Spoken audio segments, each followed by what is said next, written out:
The first time I saw my wife crawling under the dining table, grinning like a child with a secret, I thought it was some strange joke, something playful, maybe even romantic. But that grin didn't go away. And when I woke up that night with her face inches from mine, still smiling, still watching, I knew something was deeply, deeply wrong. My wife, Emily, has always been composed, a realist. The kind of person who makes lists for everything and labels our spice rack alphabetically. She's organized to the point of obsession. She doesn't like pranks, doesn't even like comedy movies unless they're bone-dry British ones where nobody raises their voice. I loved that about her. I still do, I think. We've been married 10 months. We've lived in this house for almost 3 years. Quiet neighborhood, low crime. I commute 40 minutes to work each day. Emily works from home, freelance graphic designer. She prefers her routines. And I've always liked the fact that she needed order. It made me feel like life couldn't slip off the rails with her around. Until, of course, it did. It started the morning after I'd missed my alarm. I was already late, rushing down the stairs with one shoe untied and a mouthful of toothpaste. I ducked into the kitchen to grab coffee and nearly dropped the mug when I spotted movement by the hallway. I looked over, and there she was, just peeking. Only her eyes and a sliver of her forehead visible, the rest hidden behind the corner wall near the stairs. Her hair, long, dark, usually tied back, hung loosely, just one strand falling into view like a spider's leg. And her eyes were wide, staring. She wasn't smiling. Not yet. I blinked. Em? She pulled back out of sight the moment I spoke. I heard her feet patter away on the hardwood floor toward the living room. It was so bizarre that I just stood there for a second, coffee mug halfway to my lips, wondering if I'd imagined the whole thing. I walked around the corner to check, but the living room was empty. The curtains were open, sun spilling across the couch and coffee table. Emily was gone. Or at least not where I expected her to be. I shook my head and chuckled to myself. "All right," I muttered. "We're doing peekaboo now?" As I grabbed my keys and headed for the door, I called out, "I love you, weirdo." I heard her laugh from somewhere deeper in the house, soft, playful. So I smiled too. That whole day at work, I kept thinking about it. Not in a bad way, just bemused. Emily had never really been the type to play around like that. It felt like something new, a kind of spark I hadn't seen in a while. Maybe she was loosening up, trying to be cute, flirting in a strange way. We'd had a few dry months, nothing serious, just the usual marriage lull. I figured, hey, if she wants to play games, I'm not complaining. But the next time it happened, it wasn't playful. It was Thursday night. I had gone to bed early. Emily said she needed to finish up a project and would be up later. Around 1:30 a.m., I woke up thirsty. The house was completely silent. I shuffled downstairs to the kitchen in my socks, opened the fridge, and took out the carton of orange juice. No glass, just a swig straight from the jug. Sue me. I closed the fridge, turned around, and froze. Emily was on the other side of the kitchen island, lying on the floor, just lying there, on her stomach, chin down, arms by her side, watching me. And this time she was smiling. Not a smirk, not a grin. Her mouth was stretched unnaturally wide, almost too wide for her face. Her lips were dry and cracked, as if she'd been holding that smile too long. Her eyes, God, her eyes, were glassy, unblinking, too open. "Jesus!" I gasped, stepping back into the fridge. The carton slipped from my hand and hit the floor, splashing juice across my foot. Emily didn't move. She didn't flinch. She just kept staring at me from her spot on the tile. I bent down a little, trying to understand what the hell she was doing. "Em?" No answer. Then, without a word, she pushed herself backward across the floor using her hands and feet. Not crawling. Sliding. Scuttling. Like some horrible crab. The smile stayed plastered to her face as she vanished into the darkness of the hallway. I didn't follow. I stood there, soaked in orange juice and shaking, waiting for her to jump back out or laugh or say something. But nothing happened. No footsteps. No sound. Just silence. Eventually, I went back upstairs. She was already in bed, under the blankets, on her side, her back to me, breathing slow and deep. I stood there for a long time, watching her, trying to see if her shoulders moved the way they should when someone's asleep. I couldn't tell. I didn't know if she was faking it. I didn't know anything. I finally got into bed, careful not to touch her. My skin crawled just being near her. I kept thinking about that smile, about the way she slid away, about her hands on the floor. I barely slept that night. In the morning, I tried to act normal. I made coffee, toasted some bread, sat at the island while Emily moved around the kitchen in her robe, yawning like nothing had happened. I finally said, "You scared me last night." She looked up from the coffee pot. "Huh?" "In the kitchen," I said. "You were lying on the floor, staring at me, with that grin." Her brow furrowed. "What?" I laughed awkwardly. "Come on, it was freaky, funny, but kinda messed up." Emily shook her head slowly. "I wasn't in the kitchen last night." "Yes, you were," I said. "I saw you, on the floor. You smiled at me and crawled away." "I went to bed right after you did," she said, eyes wide, voice flat. "You must have dreamed it." I stared at her. "I was awake." She stared back. Then slowly she smiled. Not the way she had before. Not the huge, twisted grin. Just a small, polite curve of the lips. Then she turned away and sipped her coffee. I couldn't eat. The rest of that day felt wrong, like the world had tilted just a few degrees off normal. I kept looking at her differently, watching her for signs of weirdness. But she didn't act strange. Not once. No peeking, no crawling, no smiling. She was just Emily. But 2 days later, I saw her again. This time, in the laundry room. I had just come back from the gym and was tossing my hoodie into the hamper when I saw something shift behind the door. I paused. "Em?" No answer. I stepped forward and pushed the door slowly open. There she was, sitting inside the open dryer, legs folded up, arms wrapped around her knees, watching me, smiling. I jumped back and hit the wall. Her eyes tracked me as I moved. "Emily?" I whispered. She didn't blink. Her smile stretched wider. "What are you doing?" Still no response. Then, slowly, she reached out and pulled the dryer door shut. The click echoed in the tiny room. I stood there, frozen, heart pounding. Then the dryer started, just for a second. I heard the mechanical click and the gentle spin of the drum. Then it stopped. I opened the door. Empty. No Emily. I ran through the house, calling her name. Found her in the backyard, sipping a glass of lemonade, sitting on the porch swing like nothing had happened. "You okay?" she asked.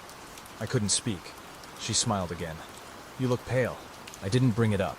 I couldn't. What was I supposed to say? "Hey, did you teleport out of the dryer?" She was perfectly normal again. Calm, polite, humming to herself as she watered the plants. I started to wonder if I was losing it. That night I set up my phone to record video in the bedroom. I told her I wanted to try recording myself sleep-talking again, like I had a few years back. It wasn't a lie exactly. I'd done that before. She just nodded and said, "Sure, just don't film me snoring." But when I watched the footage the next morning, I felt sick. At 2:13 a.m., Emily sat straight up in bed. No slow wake-up. Just a snap, like a puppet pulled upright by strings. She sat there completely still for 27 minutes, not blinking, not speaking, her mouth slightly open. Then she slowly turned her head toward me, still asleep, and leaned in. Her nose was nearly touching mine. She stayed like that for 3 minutes. Then she tilted her head, opened her mouth a little wider, and let out a low, drawn-out moan. The kind you make when you're trying to cry, but can't. Except it didn't sound human. It sounded stretched, warped, like someone imitating the sound of grief without understanding what it meant. At 2:45 a.m., she lay back down and resumed a normal sleeping position. I watched the whole video twice. I didn't know what to do with it. I didn't tell her. I couldn't. She wasn't safe. I wasn't safe. But I didn't want to admit that either. So I tried to rationalize it. Sleepwalking. Stress. Maybe she had a neurological disorder. Maybe it was dissociative behavior. I even Googled paralysis seizures and REM behavior disorder at work, trying to find a sane explanation. That night I slept with the door locked and a chair propped under the knob. The next time, it happened during the day. I was home alone. At least, I thought I was. Emily had left to visit her sister 2 hours away. She'd said she'd be gone all afternoon. I'd even walked her to the car. I settled into the couch to play some Skyrim. The house was quiet, comfortable. Sunlight flickered through the blinds. Halfway through a dungeon crawl, I heard something shift behind the couch. Not loud, just a soft thump. I muted the TV, listened. Nothing. I stood up slowly and looked behind the couch. Emily was crouched there, smiling. Her body was twisted sideways, one knee folded under her, her hands gripping the edge of the couch cushion tightly. Her eyes were so wide they shimmered. She didn't blink. She didn't breathe. She was wearing the exact clothes I'd seen her leave in that morning. I screamed. She didn't move. I backed away slowly, heart hammering in my chest, and turned to run. But when I looked back, she was gone. Just gone. I ran through the house. Nothing. I called her cell. It rang. She answered. "Hey," she said, voice casual. "Everything okay?" "Where are you?" I asked, trying to steady my voice. "Target. Still need anything?" "Target," I repeated. "Yeah. Why? You sound weird." I didn't say anything. Just listened to the distant sounds of carts and chatter behind her. I ended the call and sat down on the floor. That night, I didn't say anything. I couldn't. But when she got home and kissed me, I flinched. She noticed. "Everything okay?" she asked. I forced a smile. "Just tired." "Long week," she said, rubbing my shoulder. "You should get more sleep." That night, I didn't sleep at all. The next time, she was in the closet. I heard her. It was past midnight. I'd been lying in bed for over an hour, staring at the ceiling, listening. I kept thinking I could hear breathing. Soft. Just beyond the door. The closet in our bedroom has a heavy sliding door. It sticks a little. Makes a noise when you move it. I hadn't touched it, but now I could hear it. A soft rattle, then a faint squeak. I sat up, turned on the lamp. The closet door was open about 2 inches. "Emily?" No response. She was next to me in bed. I turned. She wasn't. The bed was empty. I stared at the gap in the closet door. I didn't want to look. I had to look. I crept toward it, barefoot on the carpet, holding my breath. My hand shook as I reached for the door and slid it open. She was inside, squatting low, knees to her chest, both hands over her mouth, eyes wide, smiling behind her fingers. My heart stopped. She didn't say a word. I whispered, "Why are you doing this?" She leaned forward slightly. The smile got wider. Then she slowly pulled the door shut again. Click. I didn't sleep in the house that night. I drove to a 24-hour diner and sat there drinking bad coffee until the sun came up. The next day, she acted like nothing was wrong. She made waffles. She asked if I wanted to take a walk in the park. I told her I had a headache. That night, I locked the closet and moved a chair in front of it. Around 2:30 a.m., I woke up to the sound of soft thumping, like someone drumming their fingers on hollow wood. The closet. I turned on the light. The chair had moved 6 inches. The door was still closed. But I knew. I didn't sleep. I barely ate. I started checking every corner of every room before I entered. I kept my phone on me at all times. I thought about installing cameras. I started Googling psychiatric hospitals, but what could I say? My wife smiles at me too much. It wasn't enough. It was never enough. Until last night. Last night changed everything. I was brushing my teeth before bed. Emily was already asleep, or pretending to be. I finished, turned off the bathroom light, and opened the door to the bedroom. And she was standing right there, right on the other side of the door, nose to nose with me, smiling. Not just with her mouth, with her eyes, her cheeks, her neck. Every part of her face was stretching, trembling, like the act of smiling was ripping her apart from the inside out. Her skin was pale, too pale, and I realized I couldn't see her breathing. We stared at each other for what felt like minutes. Then she whispered, "I love watching you." I slammed the door and locked it. I stayed in the bathroom all night. When I finally crept out, the bedroom was empty. The bed was made. Her phone was gone. Her purse, too. I haven't heard from her since. I don't know where she is. I don't know when she'll be back, but I can feel her. I swear to God, I can feel her. Watching, waiting, somewhere in this house, smiling. I didn't go back into the bedroom that morning. I sat on the hallway floor until the sun came through the slats of the blinds and painted thin stripes across the opposite wall. I had this hollow ringing in my ears, like I'd just walked away from an explosion and hadn't realized yet that I was deaf. I kept waiting for the bedroom door to creak open. It didn't. When I finally gathered the nerve to stand, I checked inside. The bed was empty. Emily was gone. The sheets were smooth and tight, too perfect, like they'd been made by someone who didn't know what a real bed looked like, only a picture of one. I don't remember much of the next few hours. I think I drove to a gas station. I sat in the parking lot for a while with my head against the steering wheel. I didn't cry. I didn't think I could. Something inside me had frozen over, like I was protecting the last part of me that hadn't broken yet. That afternoon, I installed cameras. 3 of them. One in the bedroom, one in the living room, and one facing the front hallway. I told myself it was for peace of mind, to prove to myself that nothing was happening, that I was tired, hallucinating, dreaming with my eyes open. Emily came home around 5. She was humming, holding a brown paper grocery bag. She walked into the kitchen, kissed my cheek, and said, "Did you eat?" I hadn't. I said I had. She didn't ask any questions, just nodded and unpacked the groceries. Milk, bread, bananas, 2 candles I'd never seen before, unmarked except for tiny symbols carved into the wax. I asked her what they were for. She smiled. Ambiance. We didn't speak much that night. I went upstairs early and pretended to sleep. The camera on the dresser blinked its tiny red light. She came in 2 hours later, slipped into bed without a sound, and curled up facing the wall. I didn't sleep. Not really. I drifted in and out of something that felt like sleep, but was more like watching my own body from the ceiling. Every time I felt myself sinking, I jerked back up. At some point, I must have passed out.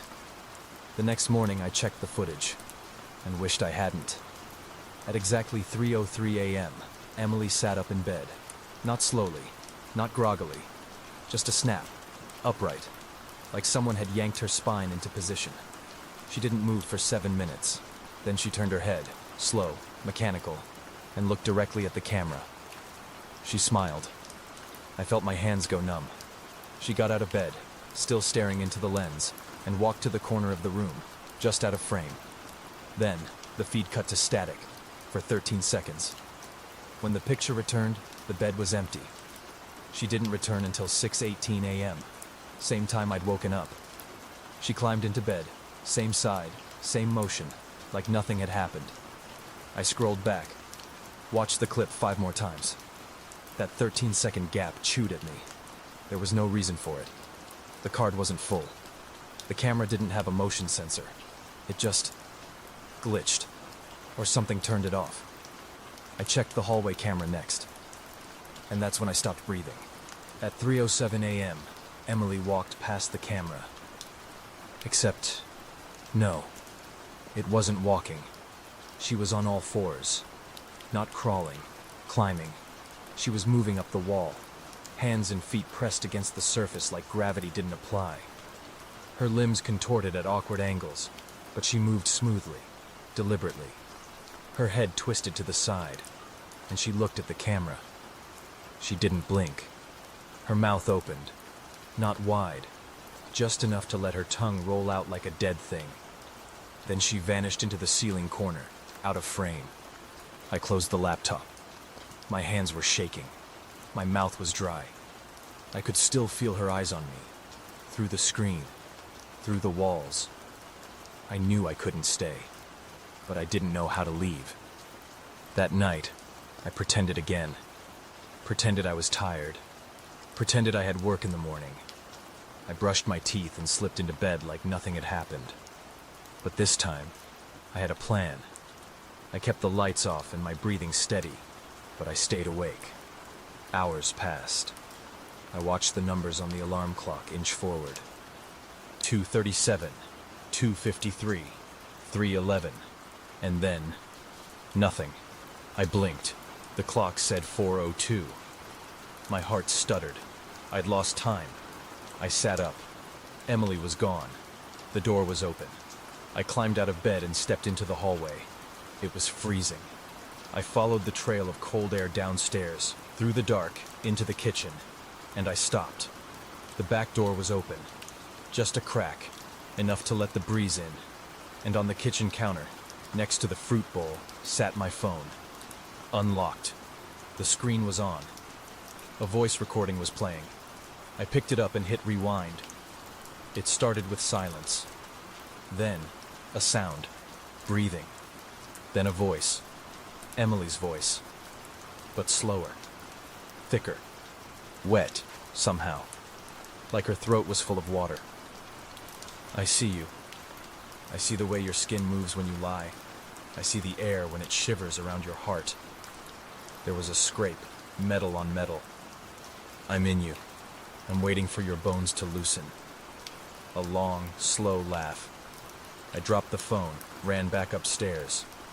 She was in bed, facing the wall, motionless. I sat on the edge of the mattress and stared at her. "Emily?"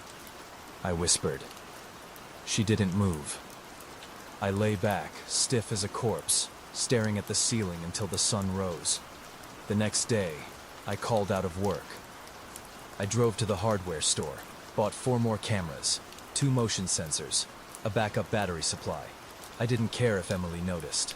I told her I was trying a smart home setup. She didn't ask questions, just smiled. That afternoon, I found her staring at the dining room wall. Not out the window, not at a picture, just the blank wall. I asked her what she was looking at. She didn't blink. "Do you ever wonder where the house ends?" she asked. I swallowed. "What?" She turned her head slowly. "What part is still ours, and what part is borrowed?" Then she smiled, walked away. I didn't follow. That night I set everything up. The cameras were synced, the motion sensors armed. My laptop was recording everything. I took melatonin. Not to sleep, just to blur the edges. Just enough to maybe make the fear soft. I went to bed. Emily was already asleep, or pretending. I lay down and closed my eyes. And the next thing I knew, I was outside, barefoot, shivering, standing in the backyard with wet grass between my toes. The sun was rising. My breath smoked in the cold air. My phone was in my hand. Unlocked. The voice recorder app was open, and there was a new file, titled, "Do You Remember?" I didn't play it. I couldn't. Not yet. I turned around slowly. The bedroom window was open, curtains fluttering. No sign of her. No sound. I climbed back inside, locked every door, turned on all the lights, sat in the kitchen for hours with a knife in my lap, staring at the phone, at the file. It was only 17 seconds long. I pressed play. There was silence, then my own voice. "I see you." Then her voice, whispered, right against the mic. "I know." Click. Silence. The mirror didn't blink. I stood in the bathroom, razor halfway down my jaw, and stared at the face in the glass. My face. Sort of. Everything looked normal at first. Same stubble, same tired eyes, same faint scar under the lip. But something was wrong. I tilted my head slightly to the left. The reflection followed, but too slow. A fraction of a second too late. It smiled. I didn't. The razor slipped. I nicked my neck, cursed, reached for tissue. The reflection didn't move. I dropped the razor. By the time I looked back up, it was gone. Not the mirror, just the delay. The smile. Everything was back to normal. My reflection stood where it should, mirroring my every move perfectly. But my stomach was ice. I backed out of the bathroom without looking away, keeping my eyes locked to the glass until I was out of sight. I went to the bedroom, shut the door, and sat on the edge of the bed for a long time, holding my breath. Emily was downstairs, humming something tuneless. I didn't trust mirrors anymore. That afternoon, I texted Gabe, a coworker I hadn't seen in weeks. We used to get lunch together every Friday, but I'd ghosted him after things started getting bad. He was surprised to hear from me. We met at a diner near the freeway. Neutral territory, fluorescent lights, the smell of burnt hash browns and clinging grease. "You look like shit," he said, smiling. "Thanks. You okay?" "No." He waited. "I think Emily's not well." Gabe frowned. "Yeah? She looked fine when I saw her." I stared at him. "You saw her?" He nodded. "2 nights ago. I was driving past your place. Long story. I had to pick my cousin up from that church event down the street. And I saw her in your window." "What window?" "Upstairs. Bedroom, I think. She was just standing there, staring out, smiling. Kind of freaked me out, to be honest." I swallowed. "I wasn't home." He paused. "You sure?" "I stayed at my brother's." He looked uncomfortable. "Huh. Weird." She waved. "She waved at you?" "Yeah, you didn't have guests or anything?" "No." We sat in silence for a bit. Gabe drummed his fingers against his coffee cup. "She was wearing this weird dress," he added. "Like old-fashioned. High collar, no sleeves. Kind of lacy. Doesn't seem like her style." It wasn't. I'd never seen anything like that in her closet.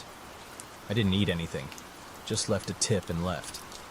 When I got home, the bedroom window was closed, the curtains drawn, but the hallway mirror was uncovered. I was sure I'd draped a towel over it. Now it was bare, clean, too clean.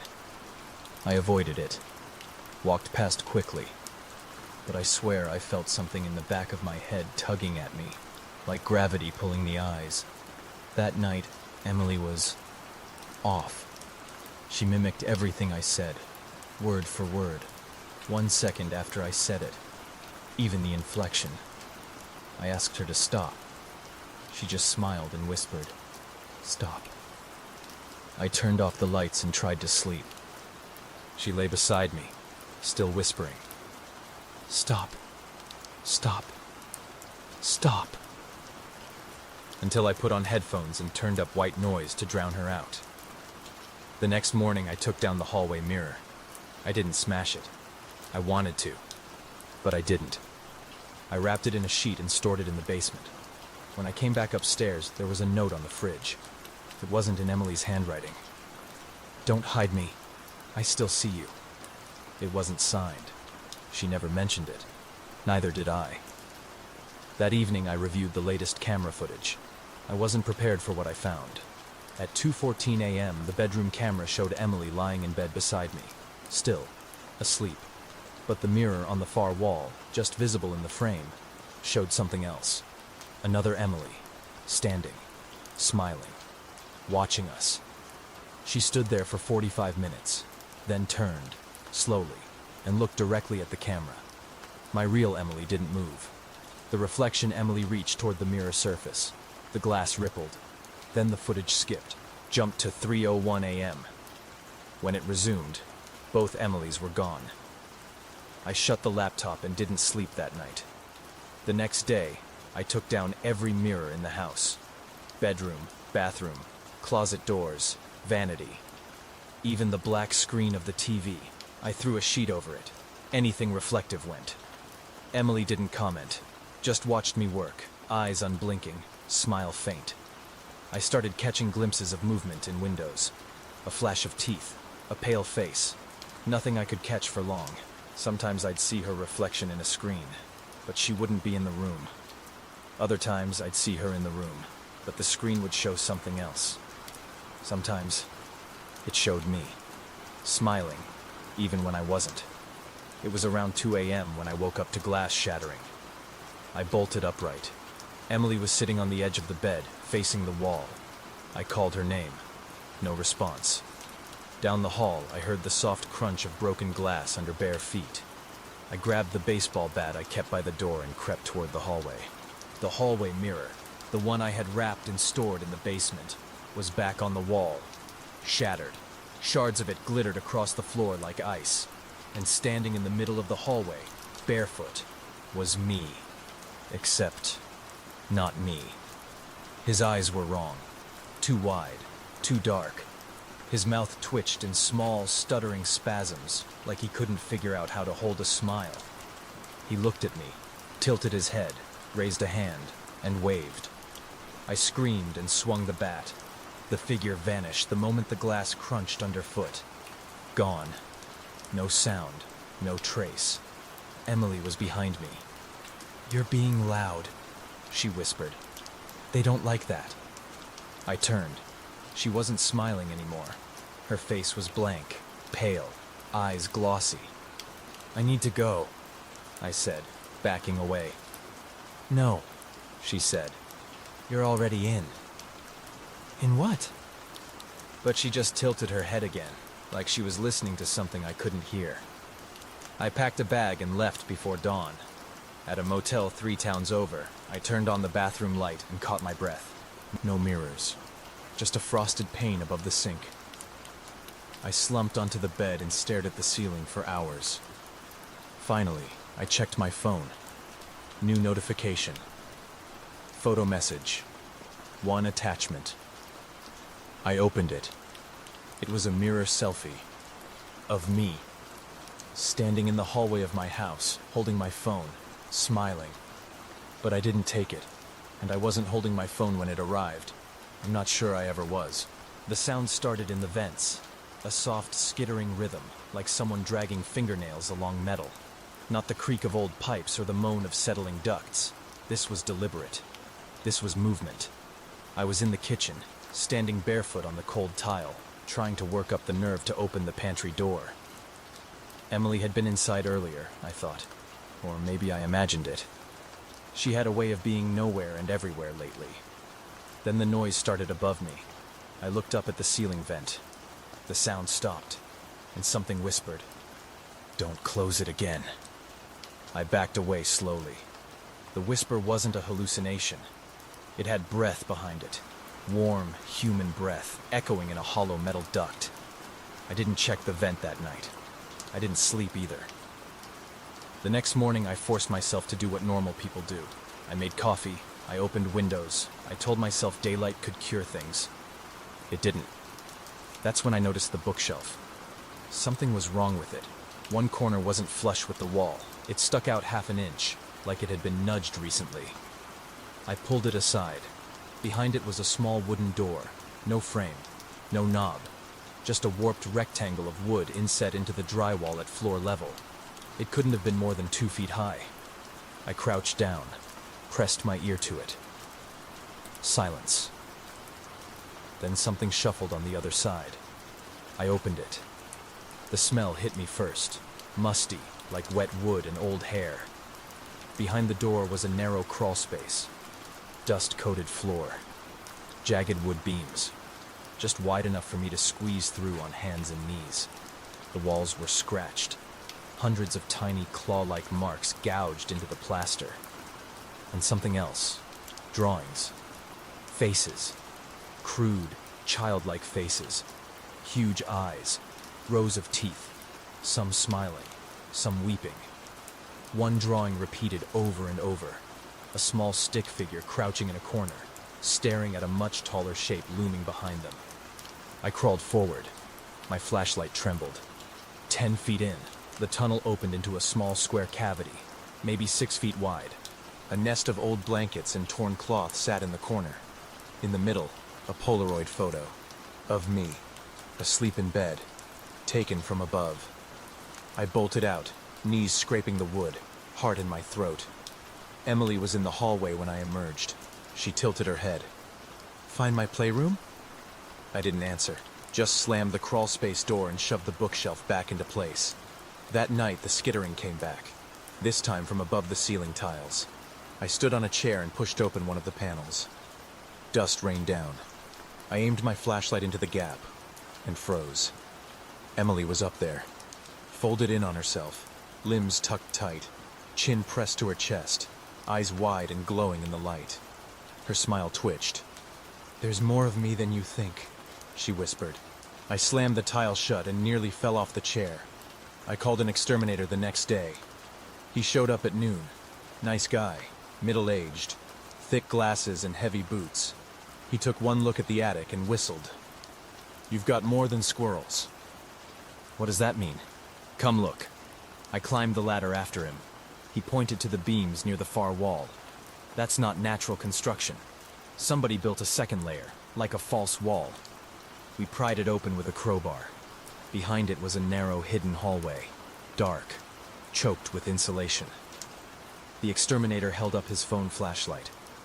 There were holes in the walls, perfect circular holes, about the size of softballs, spaced every few feet like windows for someone, or something, to peer through. Inside the holes, I saw remnants of hair, bits of cloth, teeth marks on the wood. The exterminator paled. "This house has a stomach," he muttered. "What?" "Never mind," he said, backing out. "You need a specialist. This is beyond me." He left without another word. That night, I went to the attic alone. I found a trunk. It hadn't been there before.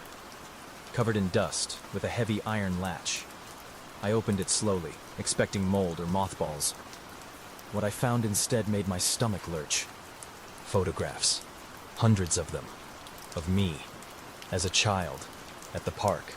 In a shopping cart. In a crib. Photos I'd never seen. Photos no one could have taken.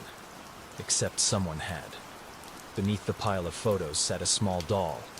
Handmade. Twisted twine and fabric, with button eyes and stitches where a mouth should have been. Tied around its neck was a note, scrawled in tiny red letters. "I watched you before I wore her." The walls had started to breathe. I know how that sounds, but I could hear it, a soft pulsing rhythm at night, like inhaling through drywall, and sometimes, laughter behind the outlets. Emily had stopped pretending to be normal. She sat in corners for hours, knees tucked up, whispering to the walls. Sometimes I could hear the walls whisper back. I started blocking off parts of the house. I boarded the hallway mirror, nailed the bathroom door shut, covered all vents with duct tape and steel mesh. I thought I was gaining ground. I thought I was sealing her out. One night, I found a narrow hatch in the floor of the laundry room. It wasn't on any blueprint. I pried it open with a hammer and found another crawl space, this one descending downward, like a throat. The air was wet. Rank. I didn't go in. I closed it and nailed it shut. That night, I heard her, whimpering under the bed. I crouched down. Emily was there, facing away, her back arched, her shoulders trembling. She was whispering something, over and over. I leaned in. "Wrong one," she murmured. "Wrong one. Wrong one." She turned her head. Eyes white, mouth too wide. "You sealed the wrong one." The clocks were wrong again. I'd just checked the oven display, 3:42 p.m., before stepping into the bathroom. I splashed cold water on my face, dried my hands, and stepped back out into the hallway. 7:03 p.m. The sun had set. Shadows crept through the kitchen like vines. I stood in place for a full minute, not blinking, as if the house might shift back into the afternoon if I just held still. It didn't. I checked my phone. Same time. 7:03. There was a new voice memo saved under my name. I hadn't recorded anything. I pressed play. Daniel. Emily's voice, but not quite. Daniel, if you can hear this, you need to wake up. You're not... Static. Then silence. The file ended. My throat closed. I played it again. Same glitch. Same cutoff. I stared at the screen until it dimmed. That night, I dreamed of Vents breathing, whispering. He knows. He still thinks he's him. I woke to a cold house. Every window cracked an inch open. I walked from room to room, checking locks, muttering to myself. I didn't remember opening anything, but I barely remembered dreaming either. When I reached the hallway, I heard something that froze me in place. My voice. I just want her to stop. I just want her to stop. It was coming from the wall. I pressed my ear to the drywall. More whispering. Overlapping layers of my own voice, all slightly off-pitch. Like old tape recordings, warped with age. I pulled the hallway vent cover off the wall. Inside was a nest of wires. Headphones, audio cables, voice recorders. Dozens of them. Some blinking red. Some playing loops of my voice. Saying things I barely remembered saying aloud. She was never real. I think I'm being replaced. The mirrors show teeth now. Don't look. Don't look. Don't... I yanked the wires out, dropped everything on the floor, and stomped on them until the whispering stopped. For a moment, the house felt silent, until I heard it again, from the ceiling. He's still listening. Emily was in the kitchen when I came down. She was humming something tuneless, slowly peeling an apple with a knife. Her smile flickered when I entered. I heard you talking to yourself, she said. Wasn't me. Her grin widened. Then maybe it was the other you. I poured coffee, burned my tongue on purpose just to feel something sharp and real. She watched me without blinking. You look tired, she said. You always say that. Your mother used to say that too. I stopped mid-sip. What? Her head tilted. She said it when you were 5. You had just come home from the hospital. The dog had bitten your wrist. I set the cup down slowly. You weren't there. I remember her saying it, Emily replied, voice light. She was standing by the door, biting her nail. She always did that when she was scared. You do it too. I didn't say anything, just walked out. She started humming again. It took me 3 minutes to realize the song she was humming was a lullaby my mother used to sing. Except the melody was wrong. The last note always dropped down. Emily's version climbed up, sharp and jarring, almost mocking. That night, I found the notebook, stuffed behind the pantry shelf, nestled between old appliance manuals, a slim black notebook filled with line after line of names, every name crossed out. Sarah R. Meredith, Jillian, Cameron, Elise, Victor. Tried twice. The list went on, hundreds of names, slashed through in black ink. Some had notes beside them. Too fast. Saw too soon. Doesn't match.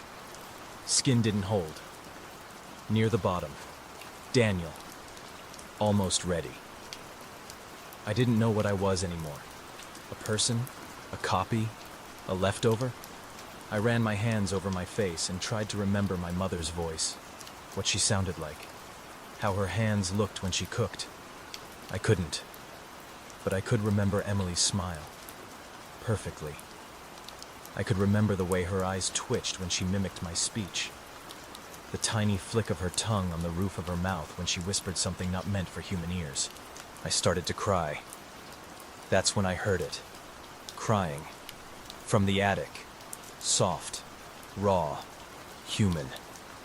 I climbed slowly. Each step groaned under my weight, like the house didn't want me up there. The attic door creaked open. It was cold. The kind of cold that sticks to your bones and makes your breath fog. I followed the sound. It was coming from behind the far insulation panel. I pulled it loose. Behind it was a hollow space, no bigger than a closet. Candles flickered.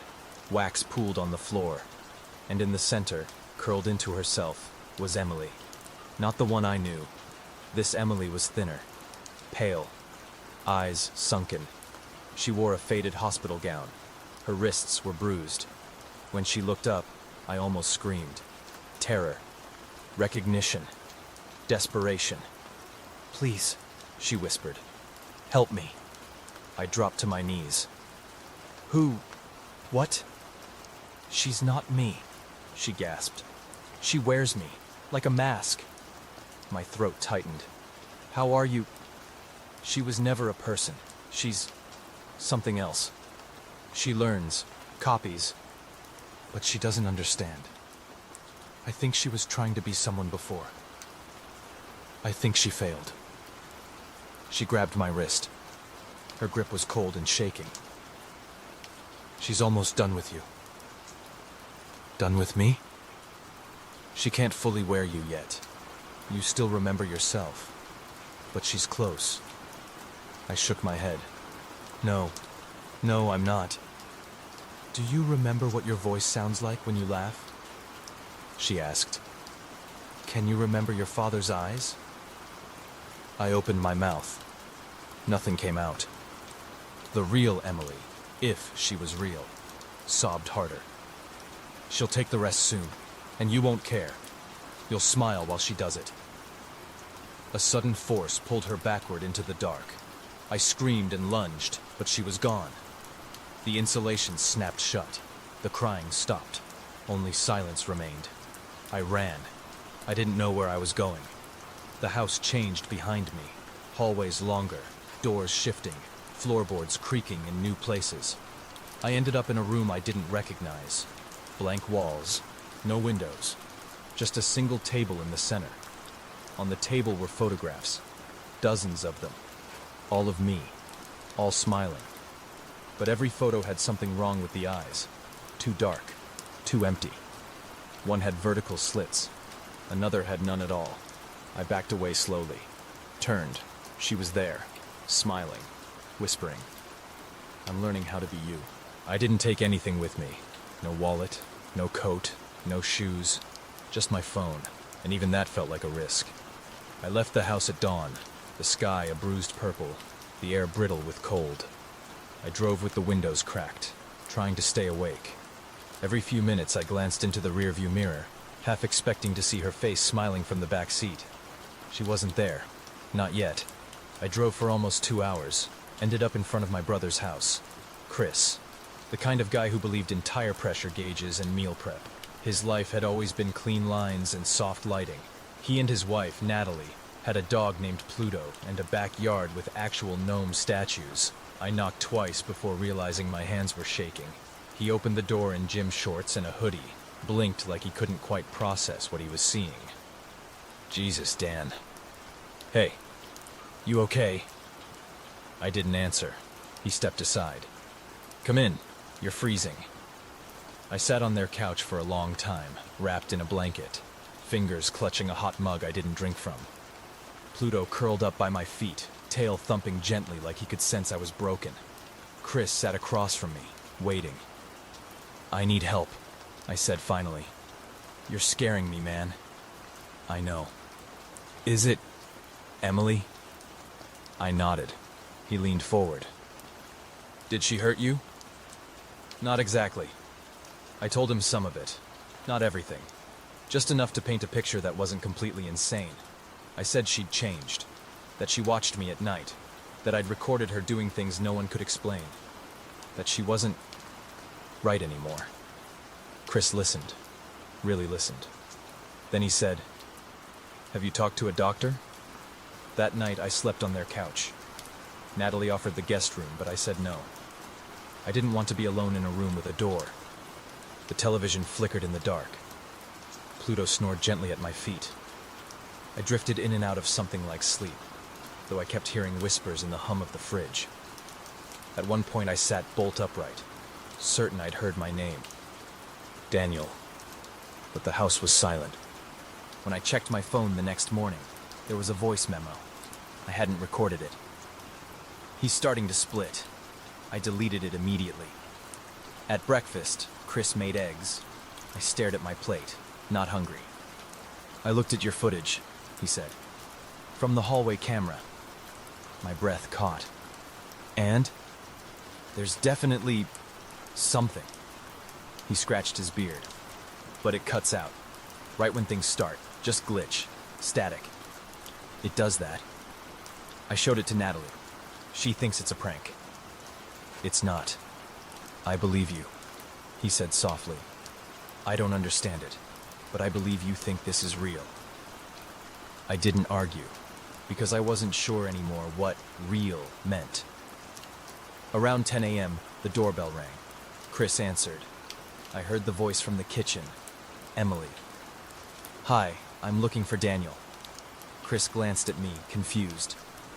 Should I let her in? No. My voice was sharp. Don't. She says she just wants to talk. I don't care. She looks worried, Dan. I shook my head violently. She's not... It's not her. Chris didn't move. Please, I whispered. Don't let her inside. He finally nodded and stepped back outside. Spoke with her quietly for a minute. I couldn't hear the words. When he came back in, his face was unreadable. She's gone, he said. I didn't ask what she'd said. I didn't want to know. That afternoon, Chris showed me a video he'd taken of Pluto and their kids playing in the backyard. It was light, happy, wind chimes tinkling, Pluto barking, tail wagging, but in the background, just beyond the tree line, Emily, standing still, barefoot, smiling. I paused the video and pointed. There. Chris squinted. Jesus, that's her?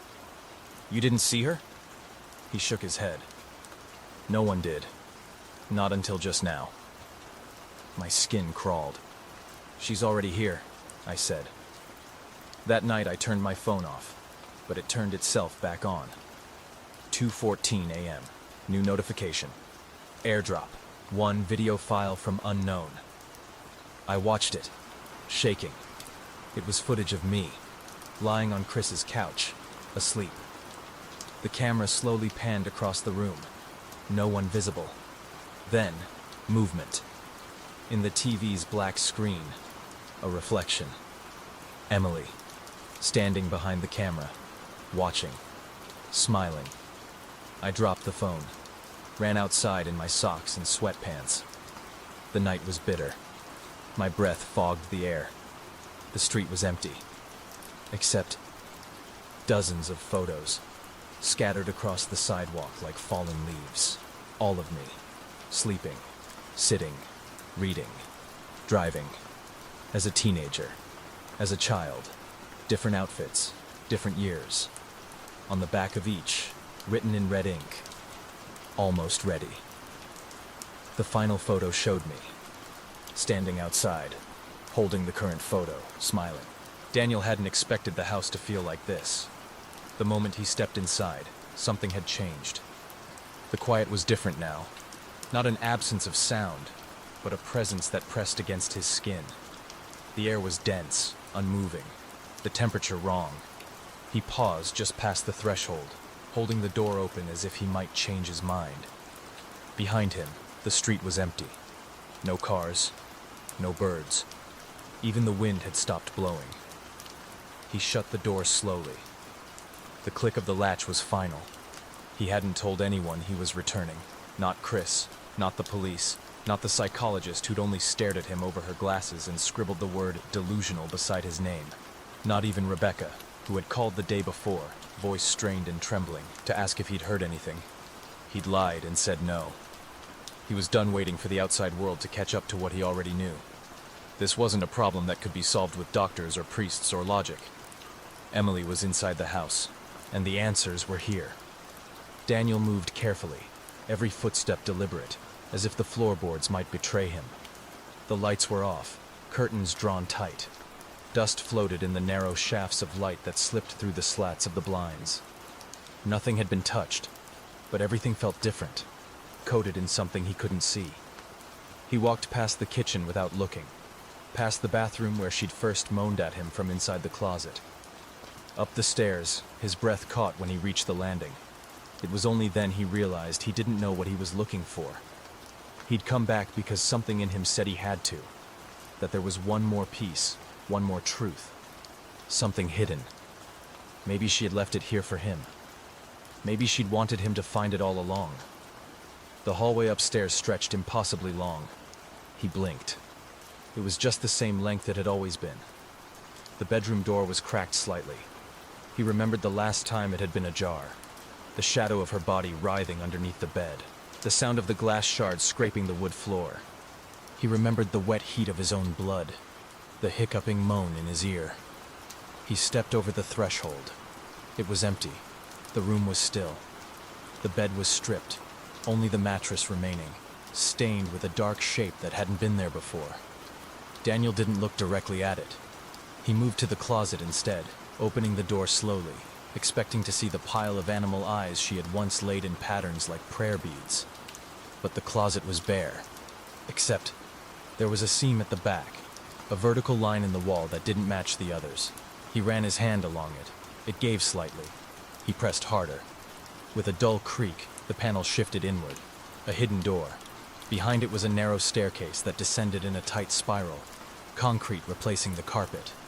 A thick smell seeped up from below. Mildew, rust, old wood, and something else. Something acrid. Daniel swallowed and stepped inside. The air changed again, and he could feel the house closing around him. The spiral staircase ended in a narrow corridor with walls made of raw concrete. Exposed pipes ran along the ceiling, dripping into shallow puddles that glistened under the weak light of a single dangling bulb. He walked slowly, shoes squeaking with each step. At the end of the hallway was a heavy door, metal, institutional. He reached for the knob, hesitated, and then turned it. The room beyond looked like a forgotten security outpost. Dusty monitors lined the far wall, stacked in crooked towers of 6, some screens black, others flickering with static. A desk cluttered with unlabeled VHS tapes, old camcorders, and spools of cable sat under the monitors. Daniel stepped inside. The hum of the electronics buzzed beneath the silence, like an old animal still barely breathing. Then he saw the images. One monitor showed the kitchen, lit with night vision, every corner in crisp green monochrome. Another showed the bedroom, another the living room, and another, Daniel staggered backward, another showed this room, the surveillance room. He could see himself standing there. He spun around, but no camera was visible. The screen flickered. A new angle appeared, his childhood bedroom, but he hadn't lived there in over 20 years. Another flicker, the bathroom from the house he'd stayed in with Chris. Another, a motel room, his motel room. The same angle, the same digital clock, blinking red in the corner. The timestamp matched. He was being watched, always had been. He grabbed the nearest tape, slid it into the VCR. It whirred, then clicked. The screen shifted. A hallway. His hallway. Daniel, asleep on the couch, visible through the doorframe. Something crawled into view. Slow, jerky, insect-like. It was Emily, but not. Her arms were wrong, elbow joints bending the wrong way. Her neck twisted as she turned to look directly at the camera, then at him. She smiled. The screen distorted, white static. Then, the image shifted again. The footage was in black and white now. A boy, maybe 6 or 7, sat on the edge of a bed, staring at a closet. The camera slowly zoomed in.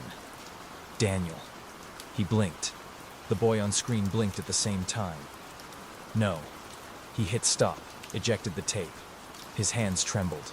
On the label, written in pen, too neat to be his. Training number 3, day 73. He pulled another. Initiation playback. Another. Recurrence Trial, House 4. A file folder lay half buried beneath the others. Inside, dozens of photos, screenshots. Him brushing his teeth, eating, driving, crying, talking to people who weren't in the images. In one photo, he stood in the bedroom, screaming at nothing, but someone had drawn a smiley face in the closet corner, in crayon. The notes stapled to the folder made his head spin. Clinical language, subject numbers, emotional response logs. Hallucination induction achieved. Continued dissociation. Sleep cycle now dependent on secondary entity presence. Initiate loop 5A if memory starts fragmenting. Daniel dropped the folder. There was another door at the far end of the surveillance room. Not hidden, just waiting. He stared at it. It didn't look like it belonged in this house. It looked old, made of blackened wood and heavy iron hinges. Ancient. He approached. His hand reached for the knob. A whisper touched his ear. "Don't look behind you." His blood turned to ice. He did it anyway. Emily was standing in the corner of the surveillance room, just beyond the monitors, unmoving, watching him. She wasn't smiling anymore. Her mouth was open, as if caught mid-scream, but no sound came out. Her eyes were wide, not with madness, with grief. Then she blinked and smiled. The lights went out. The hum of the monitors died. The entire house exhaled, long and low. When the emergency lights flickered on, the room was empty, except for Daniel, and the door that was now open behind him. A staircase descended into blackness, deeper than the foundation should allow, as if the house had roots now, roots that went all the way down, and from below, something was climbing up. It didn't feel like he chose to go back. Daniel's return to the house wasn't logical or safe or even emotional. It was as if his feet had simply found the way back on their own, like they'd been trained. Chris had offered to let him stay longer, to rest, to heal. But the couch at his brother's place was itchy with guilt. The wallpaper curled at the edges. The windows seemed too thin, as if eyes could press through them. Something felt close there, even miles away from the house. The only place it wasn't loud inside his head was home. When Daniel pulled into the driveway, the house greeted him like an open mouth. The front door was ajar, swaying slightly in the breeze, as if it had been left that way just for him, as if Emily knew he'd come back. He hesitated, keys in one hand, a pocket knife in the other, his only protection. His pulse was quick, but dull. His thoughts moved like sludge. He stepped forward anyway. The first thing that hit him was the silence. It wasn't the absence of sound. It was a presence. The house was listening. The second thing he noticed, everything looked normal. No broken furniture, no blood on the floor. The kitchen smelled faintly of lemons, like someone had just wiped down the counters. The dining room light flickered gently above the table, casting soft shadows that didn't seem to match their source. Then the phone rang. Not his cell. The landline. Daniel stared at it in the hallway, mounted on the wall like a relic. They hadn't used it in years. He couldn't remember the last time he'd even looked at it. The screen blinked with a voicemail notification. One new message. He picked up the receiver with shaking hands and pressed play. A voice spoke, cracked with static. "Daniel, it's me. You. Don't go in the basement. Don't follow the mirrors. If she talks to you, don't answer. Please. Please remember, she never left the house." Then silence. A click. The message ended. He dropped the receiver like it had burned him. The hallway to the basement wasn't long, but it felt like it grew with each step. Daniel had walked this route countless times before, but now, something was different. A door stood at the end that hadn't been there yesterday. Metal, bolted, wet to the touch. He placed his palm against it. Cold, unfamiliar, yet deeply, disturbingly familiar. Like touching your own body in the wrong place. The moment he made contact, he heard it. "Daniel." The voice was barely a whisper, just behind his left ear. He whipped around. Nothing there. Still, he opened the door. It didn't lead to the basement, at least not the one he remembered. The stairs descended into dirt, not wood, not concrete, packed earth. The air was warm and moist, like breath. The walls narrowed the deeper he went, lit by small bulbs that glowed with a sickly yellow light. The carving started halfway down the tunnel. Faces. Dozens of them. Maybe hundreds. Some smiling. Some sobbing. All staring. As he moved, he started recognizing them. His mother. His old piano teacher. Himself. And Emily. Over and over again. Emily smiling with that awful, stretched grin. Each one more distorted than the last. One version had her eyes gouged out. Another had her jaw hanging loose. One was laughing. The tunnel opened into a chamber. At its center sat a long table. Surgical steel. Upon it, eyeballs. He gagged. Not just human. Deer. Rabbit. Something reptilian. Lined up in neat rows, placed in little velvet boxes like jewelry. Each set labeled in a looping cursive script. Some had names, others just dates. He saw one labeled Daniel, June 2nd. He hadn't even lived here in June. A monitor on the wall flickered to life. Daniel watched it. He couldn't help himself. It showed him sitting at their kitchen table, laughing with Emily. But she wasn't quite Emily. Her eyes were a little too wide. Her neck moved wrong. She blinked with the wrong rhythm. He switched to another monitor. Emily. Alone. Practicing a smile in the hallway mirror. Over and over and over. Another screen. Daniel sleeping. Alone. Another. Emily crawling on the ceiling above their bed, watching him with glee. Another. It showed him. Standing exactly as he was now, staring at the monitors. Only on the screen, he didn't blink. Not once. He turned and ran, down a side tunnel. He didn't remember choosing the direction. He hit another passage, low ceiling, crawling height only. It stank of wet fabric and rot. The dirt under his palms grew warmer, then hot. He looked up and froze. The tunnel was carved into the shape of a spinal column. Vertebrae lined the ceiling like ribs. The texture of the walls had changed, from dirt to something that felt like flesh stretched tight over bone. He kept going. At the tunnel's end was a hatch, small, black, locked with a simple latch. He opened it. On the other side, a mirror, not a reflection. A room full of mirrors, every surface, ceiling, floor. All of them. Wrong. He stepped through. None of the mirrors showed him. One showed Emily, young, scared. Another, older, teeth missing, skin sagging.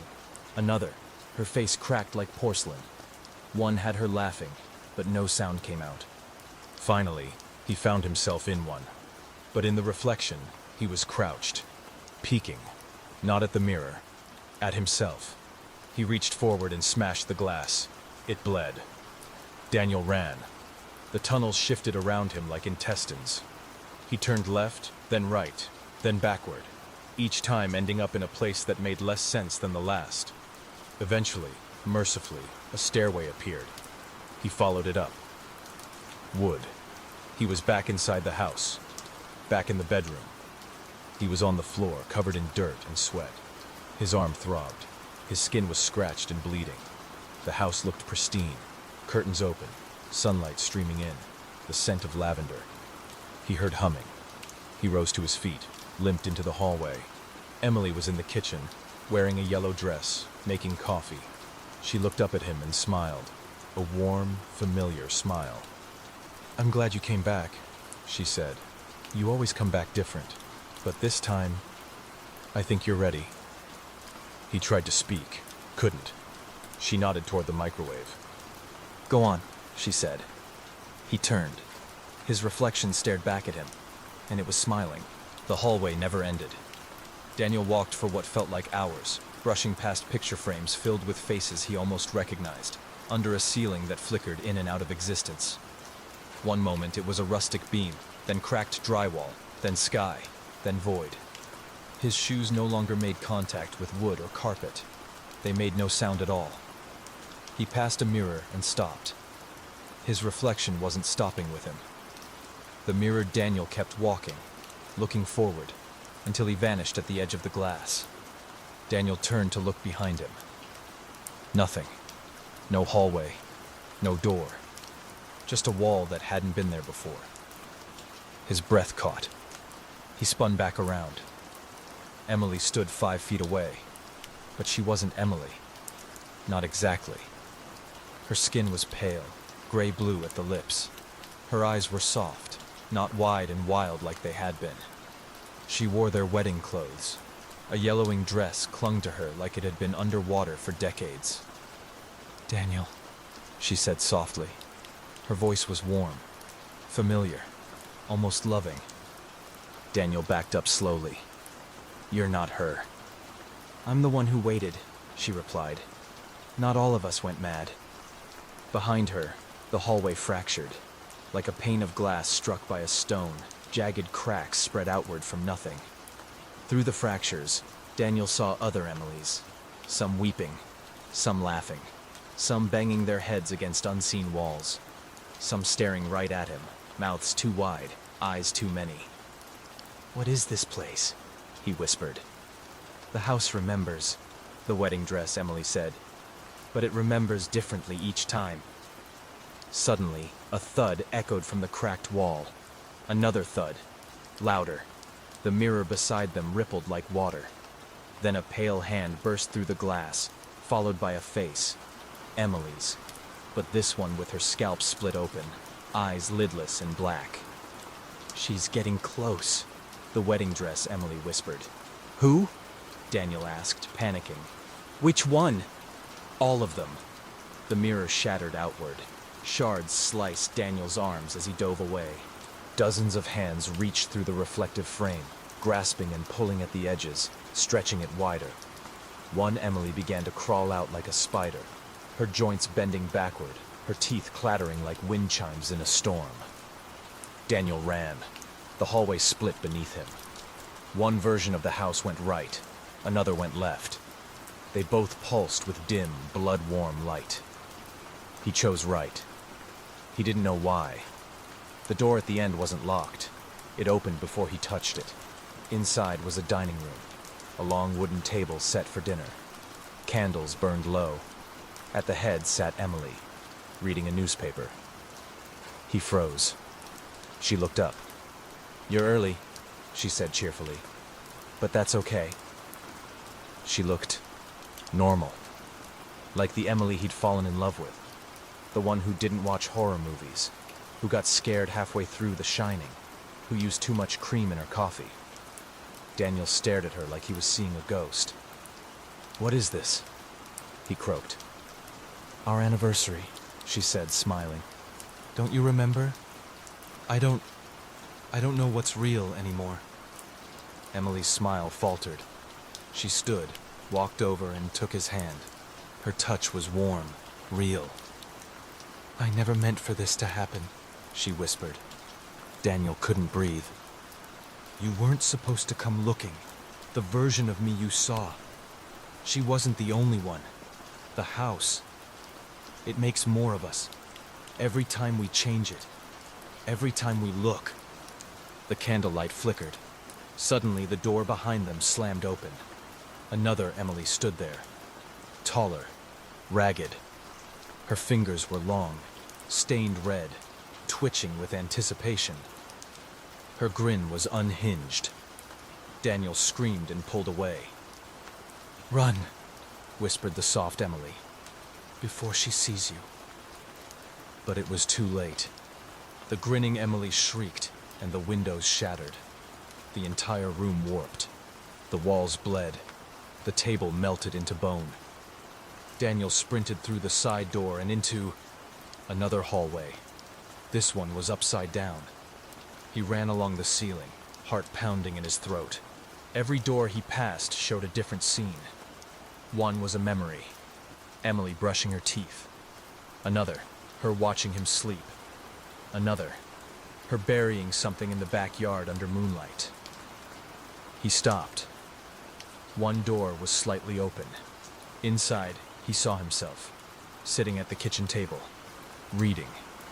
Calm. Emily stood in the corner, peeking from behind the fridge. Daniel pushed the door open, stepping in. Neither version of them looked up. He approached his doppelganger. "Hey," Daniel said. No response. He stepped in front of the fridge. Emily wasn't there. Only a faint outline on the floor, like where a body had rested for hours. A stain of time. He reached out to touch his other self. Instant darkness. He blinked. He was sitting at the kitchen table, reading. He looked up. Emily stood in the corner, peeking. Daniel screamed and jumped back from the table. The kitchen dissolved. He was in a padded white room now. No doors, no windows. "Where am I?" he whispered. "You're with me," came a voice from above. Emily was on the ceiling. She crawled toward him, upside down, limbs like ropes of meat, her mouth full of teeth that did not belong to her. "You remember me," she said. "I don't know who you are," Daniel screamed. She smiled wider. "But you will." The room split. They were in the house again. The real house, he thought. But this time, the walls pulsed like lungs. The floor felt like wet velvet. Emily was everywhere now. At the top of the stairs, under the couch, in the mirror, crawling across the ceiling, peeking through cabinet doors. Every version of her was watching, and every version was smiling. Daniel fell to his knees. "Please," he sobbed. "I just want to go back. Back to before." A voice whispered in his ear. A voice like a mother soothing a child. "There was never a before, Daniel." He turned and found himself. Not a mirror, himself. But this Daniel had no eyes, no mouth, only smooth blank skin where his face should have been. "You were just a memory we gave her," said the faceless Daniel. "We all were." Daniel screamed, but no sound came out. Daniel walked barefoot through the hallway, yet he could not feel the floor, the carpet, the wood beneath. All sensation was gone, like his body was hovering half a breath above reality. He looked down and saw the soles of his feet making faint impressions in the dusty runner, but it didn't feel like walking.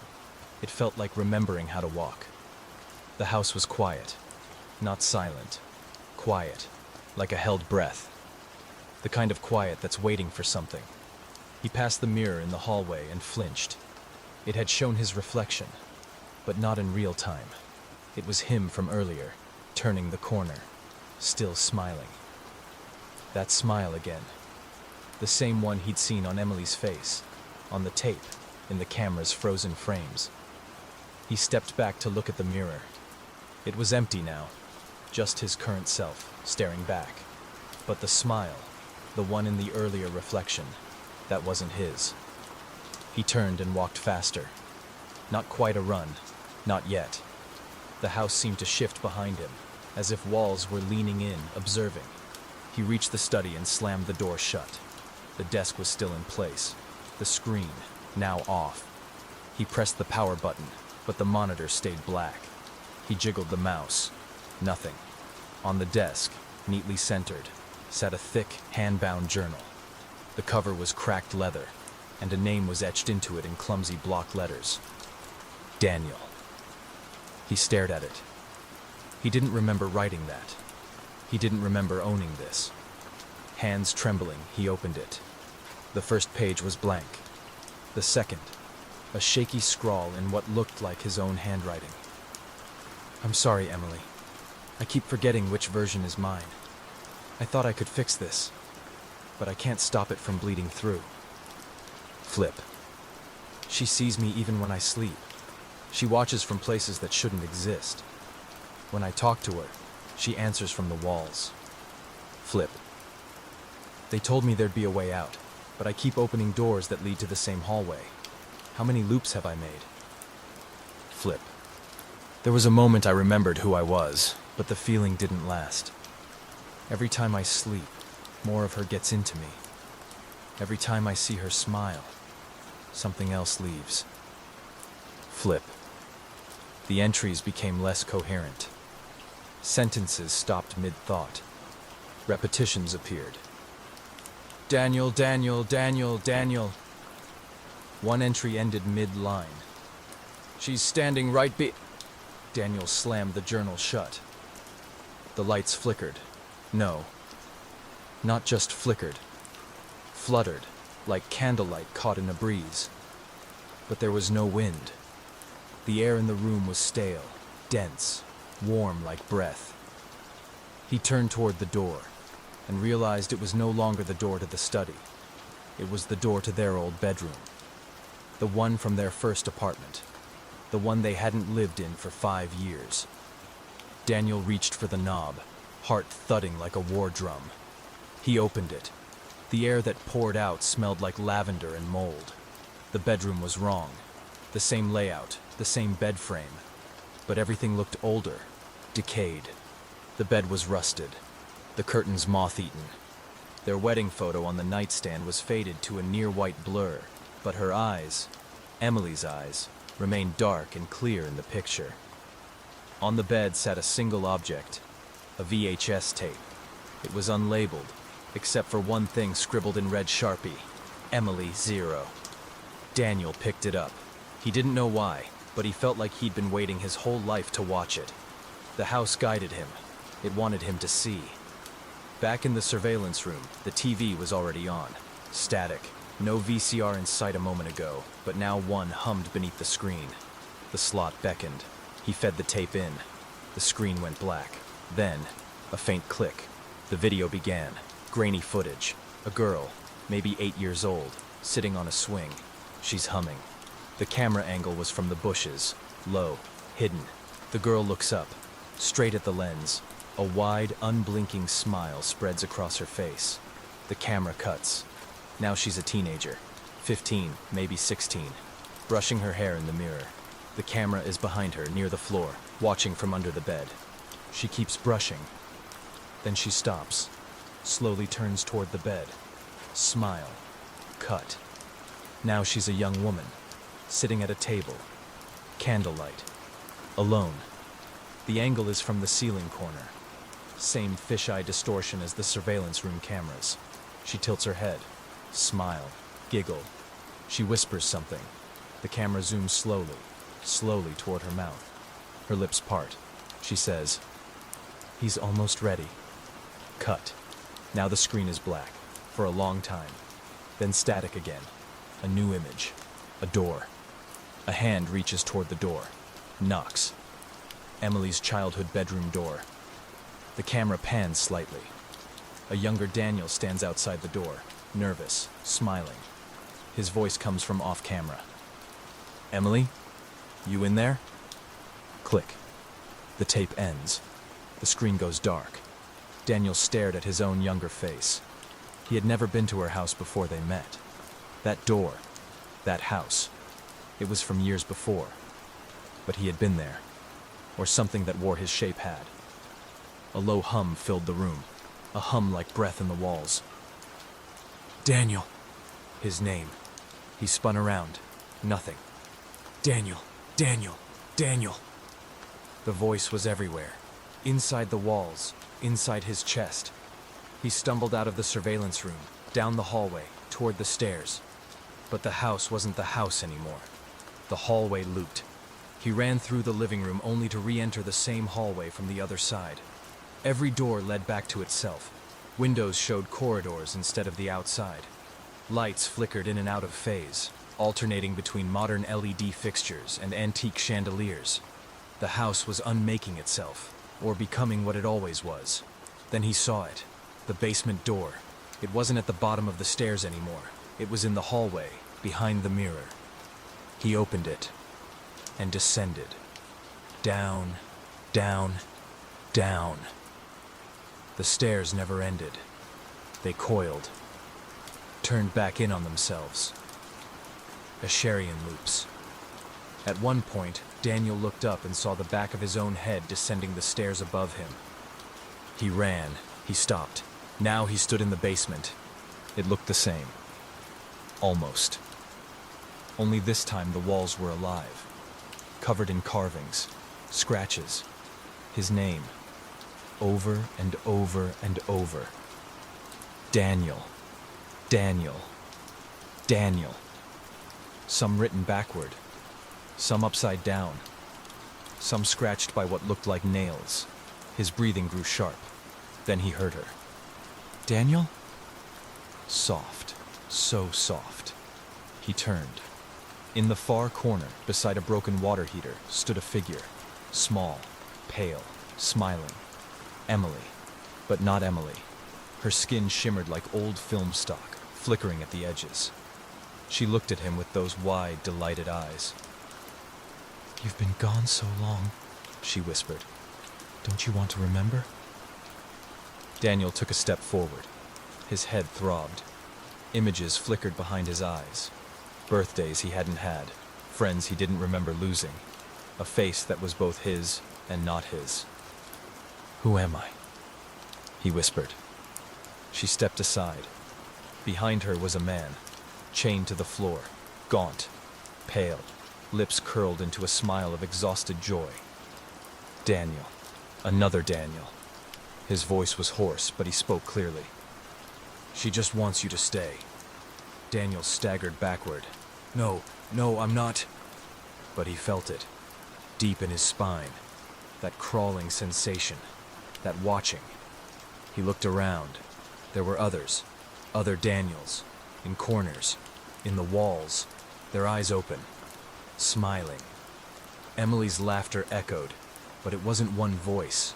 It was layers, overlapping, a chorus of delight. Daniel looked down at his hands. They were flickering, like static. "Who?" he said again.